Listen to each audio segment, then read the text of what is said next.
사랑하는 성도 여러분, 오늘은 신년 감사 주일입니다. 오늘 새해를 맞이해서 우리 모든 교우들의 직장과 사업장과 일터와 특별히 우리들의 자녀와 가정 위에 하나님의 크신 축복이 함께하기를, 주님의 복된 소낙비가 가득 임하는 한 해가 되기를 주님의 이름으로 축원합니다. 내가 그들에게 복을 내리고 내 산 사방에 복을 내리며 때를 따라 소낙비를 내리되 복된 소낙비를 내리리라. 유진 피터슨 목사님의 메시지 번역본을 보게 되면 이렇습니다. 때를 따라 비를 넉넉히 내려주리라. 다 같이요. 억수같이 복을 퍼부어 주리라. 아멘. 억수같이 복을 부어 주리라. 이 표어가 반드시 응답될 줄로 믿습니다. 사랑하는 성도 여러분, 하나님이 우주 만물을 창조하신 이유와 목적이 무엇이라고 생각합니까? 하나님이 왜 우주 만물을 창조하셨을까? 그리고 그 가운데 사람을 만드시고 만물의 영장으로 세우신 이유는 무엇이며 목적은 또한 무엇일까요? 하나님은 세상 모든 만물들이, 그리고 우리 인간들이 하나님 앞에 영광을 돌리기를 원하며 영광을 받으시기 위해서 하나님 우주 만물을 창조하시고 우리 사람을 창조하셨습니다. 로마서 11장 36절을 보시게 되면 만물이 주에게로부터 나오고 주로 말미암고 주님으로 인하여, 이 말입니다. 그리고 결국은 주님께로 돌아가는데 그에게 영광이 세세에 있을지어다라고 말했습니다. 만물을 지으신 이 이유가 영광을 받으시기 위해서. 이사야 43장 7절에 보게 되면 내 이름으로 불려지는 모든 자 곧 내가 내 영광을 위하여 창조한 자라고 말했습니다. 우리 사람이 지어진 이유는 하나님 앞에 영광을 돌리기 위함이라고 말씀했습니다. 그렇다면 여러분, 하나님께 영광을 돌리기 위해서 창조된 우리 인간이 어떻게 할 때 하나님이 가장 큰 영광을 받으실까요? 바로 하나님을 경외하고 그리고 하나님께 경배하는 예배를 드릴 때 하나님이 가장 기뻐하시고 영광을 받으심을 믿으시기를 바랍니다. 시편 147편 11절에서 여호와는 자기를 경외하는 자들과 그의 인지하심을 바라는 자들을 기뻐하신다라고 말했습니다. 그리고 요한복음 4장에서 아버지께 참되게 예배하는 자들은 영과 진리로 예배할 때가 오나니 곧 이때라. 아버지께서는 자기에게 이렇게 예배하는 자들을 찾으시느니라. 하나님은 예배하는 사람을 찾고 계신다고 말씀하고 있습니다. 하나님은 영이시니 예배하는 자가 영과 진리로 신령과 진정으로 예배하라고 말씀을 했습니다. 그러므로 사랑하는 성도 여러분, 2016년 새해에는 52주 주일 예배를 비롯한 공예배를 통해서 하나님께 더 많은 영광을 돌려드릴 수 있는 우리 모두가 되시기를 주님의 이름으로 축복합니다. 오늘 성경 본문에는 진정한 예배자 아브라함이 소개되고 있습니다. 아브라함은 우리가 잘 아는 아브라함의 옛날 이름입니다. 창세기 17장에서 아브라함이 99세 되던 해에 하나님이 아브라함의 이름을 많은 무리의 아버지라는 뜻으로 아브라함으로 바꾸어주고 그의 아내 사레의 이름을 사라, 즉 많은 무리의 어머니 혹은 여주인 이런 뜻으로 사라로 고추어 주었습니다. 오늘 본문은 옛날 이름 아브람 때의 일입니다. 오늘 본문 바로 앞장 마지막 부분인 창세기 11장 27절에서 32절까지를 보게 되면 아브라함의 아버지 데라의 이야기가 나옵니다. 아버지 데라와 아들 아브라함의 원래 본적지는 갈대아 우르입니다. 현재 지명은 이라크가 되겠습니다. 이라크. 하나님의 부르심을 받은 아브라함은 아버지 데라를 모시고 갈대아 우르를 떠나서 가나안 땅으로 가는 기나긴 이민 여정을 떠나게 됩니다. 그 옛날에 이라크를 떠나서 현재 가나안 땅, 그것도 알 수 없는 미지의 땅까지 간다는 것은 정말 대단한 결단이고 대단한 정성이고 그리고 순종이다. 이렇게 우리는 평가할 수 있습니다. 왜냐하면 지도를 보시기 바랍니다. 우르에서 하란을 거쳐서 가나안 땅까지 갔는데 우르에서 하란까지가 장장 1000km를 가야 됩니다. 그리고 하란에서 가나안까지 500km를 가야 합니다.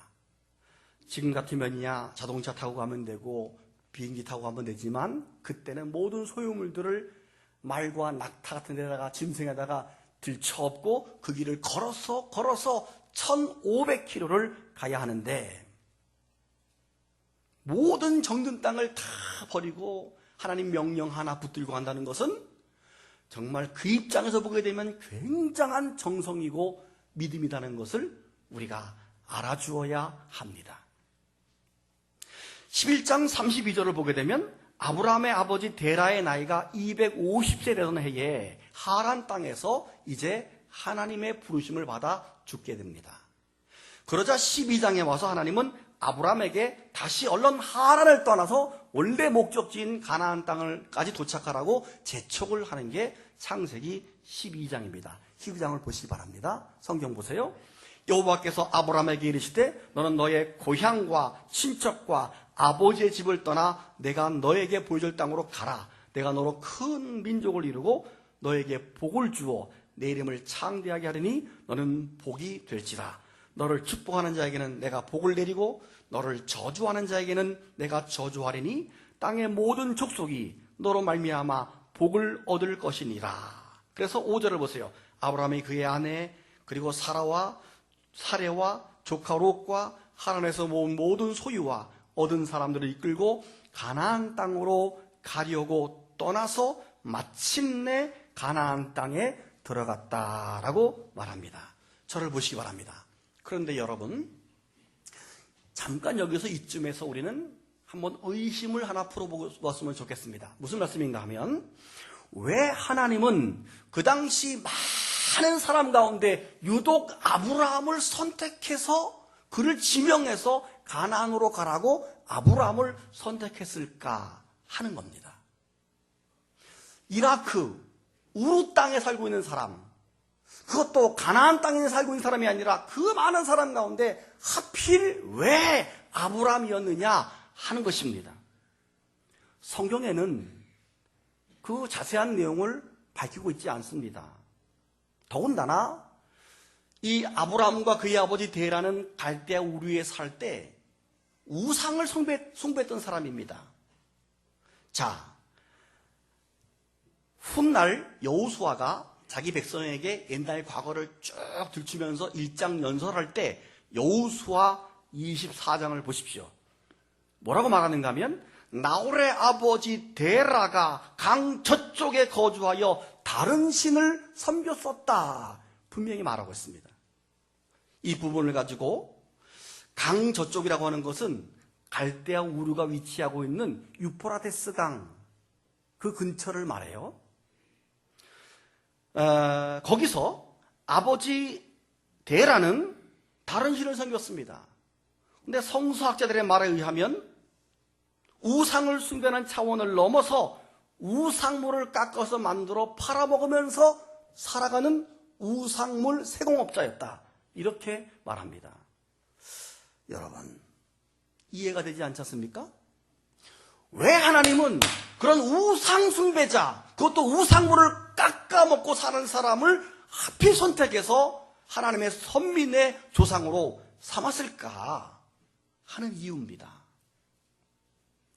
그 이유가 오늘 본문에서 우리는 찾아볼 수가 있습니다. 드디어 가나안 땅에 도착했죠. 첫 번째 도착한 지역이 세겜입니다. 6절을 보십시오. 아브라함이 그 땅을 지나 세겜 땅 모래 상수리 나무에 이르니 그때의 가나안 사람이 그 땅에 거주하였더라. 거기서 그가 한 일이 있습니다. 7절입니다. 여러분 읽습니다. 시작.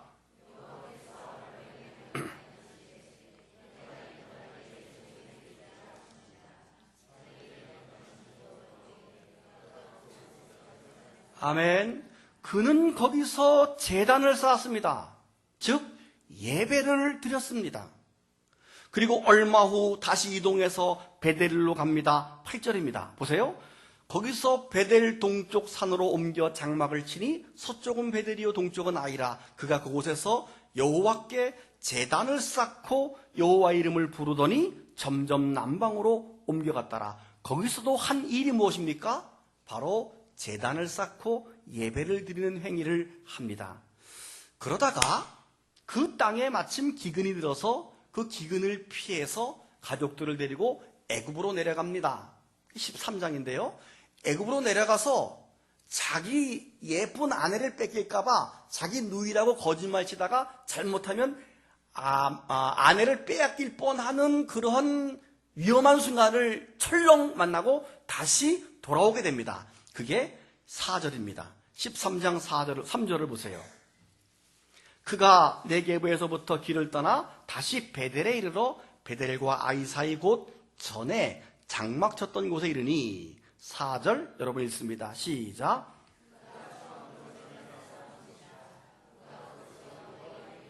아멘. 베델로 돌아와서 그가 한 일이 무엇입니까? 다시 제단을 쌓는 일을 하는 것을 우리가 보게 됩니다. 그리고 그 땅에서 살아가는 동안에 땅이 점점 복잡해지자 이제 그 땅을 조카 롯에게 줍니다. 네가 먼저 선택해라. 그 땅을 주고 이제 아브라함은 헤브론으로 갑니다. 18절을 보시기 바랍니다. 18절.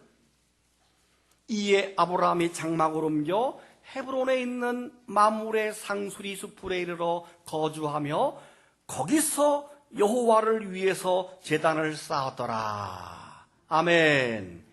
사랑하는 성도 여러분, 그렇습니다. 아브람과 그의 아버지 데라는 우상을 숭배하는 자였습니다.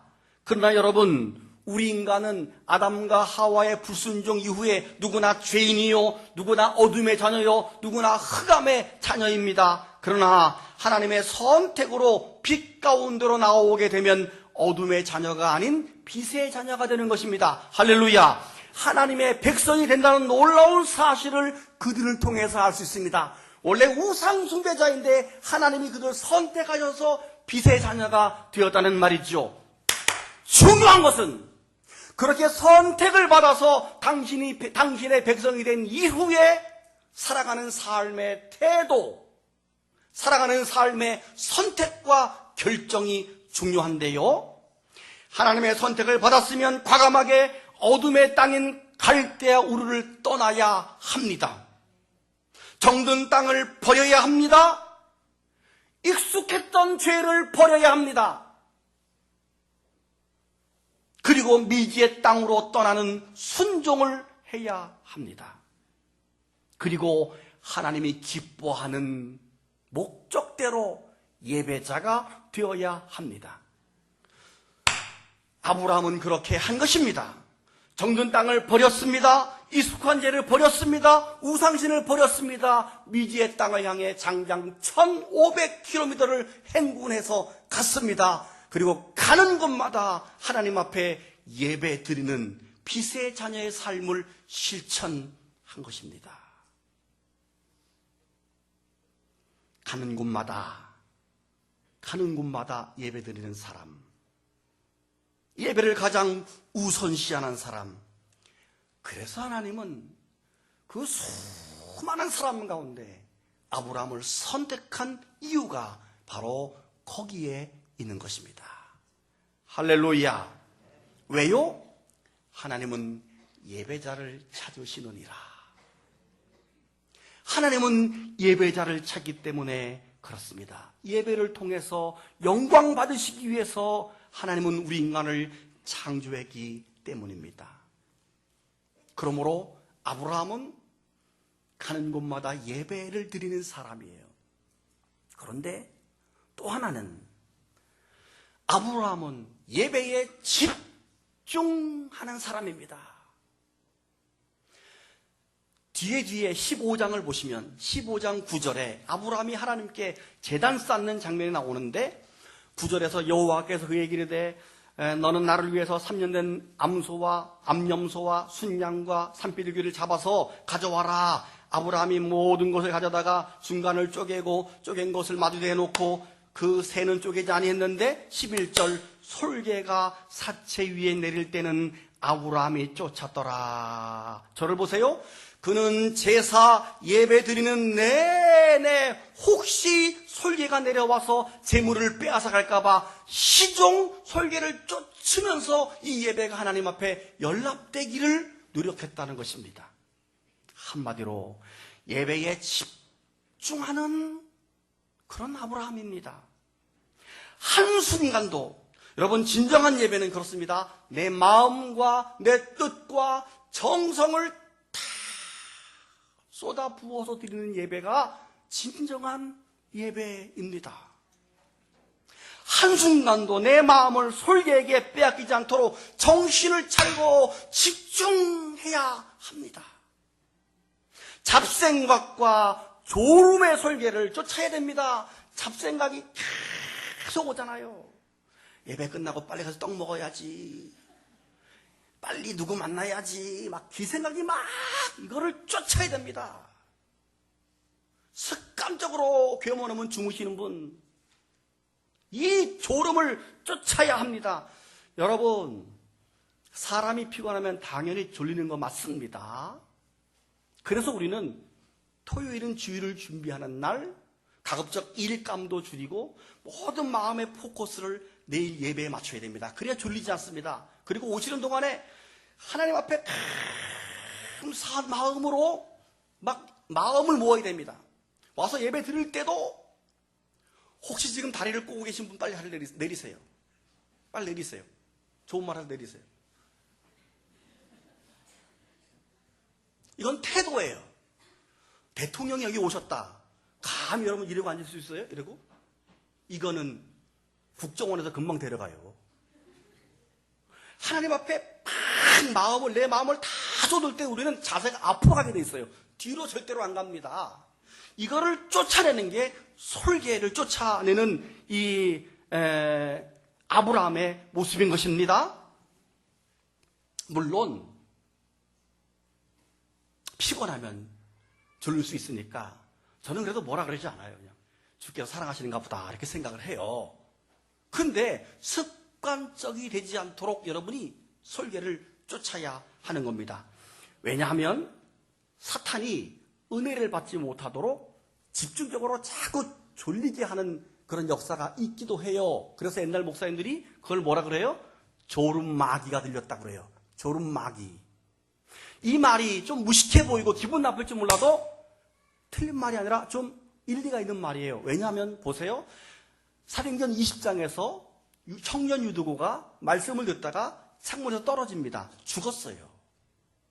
물론 바울이 그를 살립니다. 거기서 주는 교훈이 뭐예요?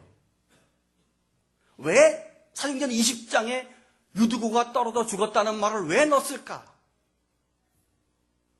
시작. 졸면 죽는다 이거요. 따시다. 졸면 죽는다. 영적으로 죽는 거예요. 말씀을 듣지 못하니까 영의 양식을 못 먹으니까 죽는 거예요.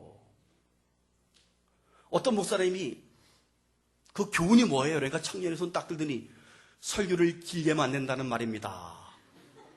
설교가 길면 졸리다는 교훈입니다. 그래서 그 목사님이 짧게 했대. 그 다음부터 중요한 것은 예배에 집중하는 훈련을 하시길 바랍니다.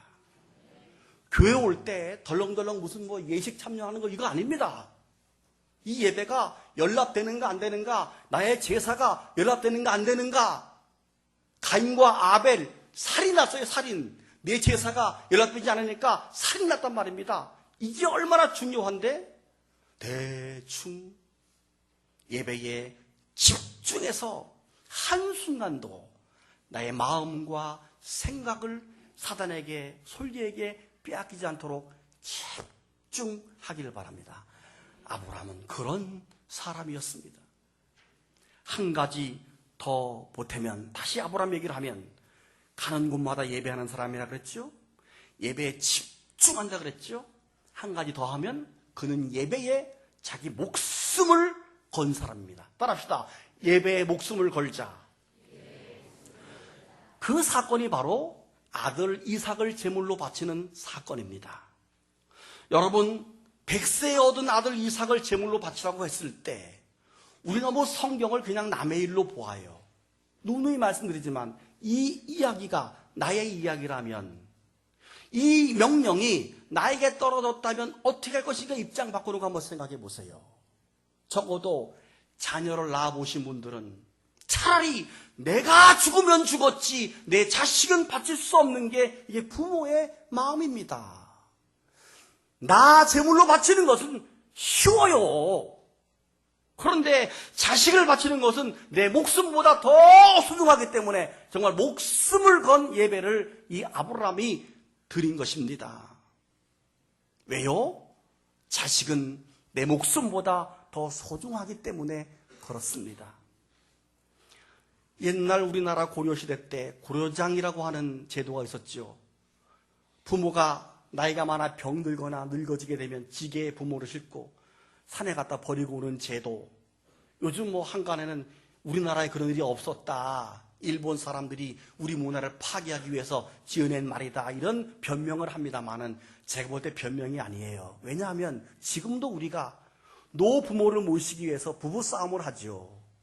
노부모 모시기 싫어서 제주도 여행 가자 그래가지고 같이 가가지고 그 대합실에다가 공항 로비에다가 부모 놔두고 혼자 와버리는 사람이 종종 있잖아요. 그런데 말입니다.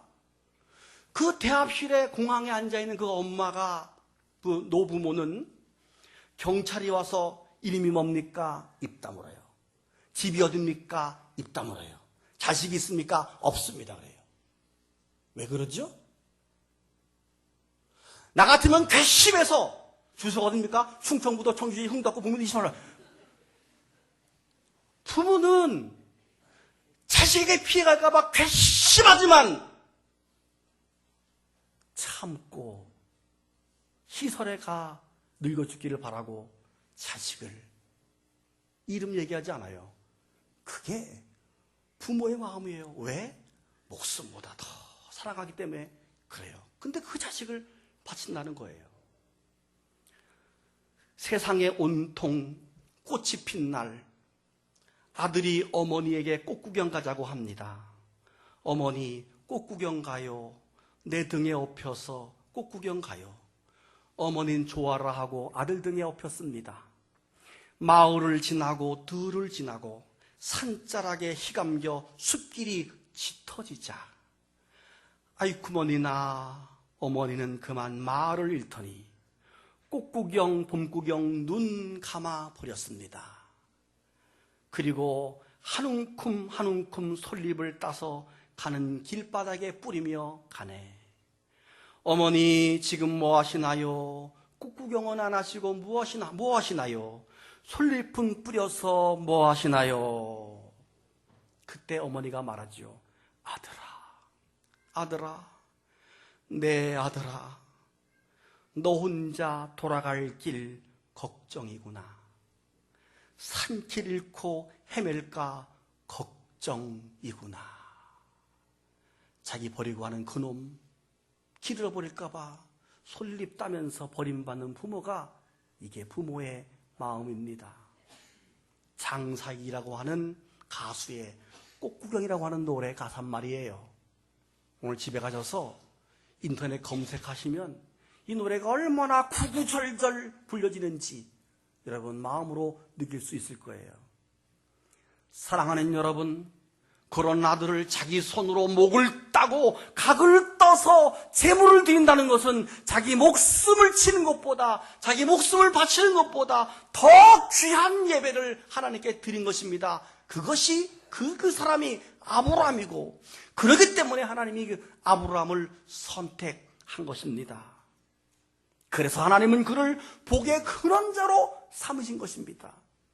그 사건 뒤에 22장 16절에서 뭐라고 말합니까? 내 아들 내 독자도 아끼지 아니했은즉 내가 너에게 큰 복을 주고 18절 내 씨로 말미암아 천하 만민이 복을 받으리라.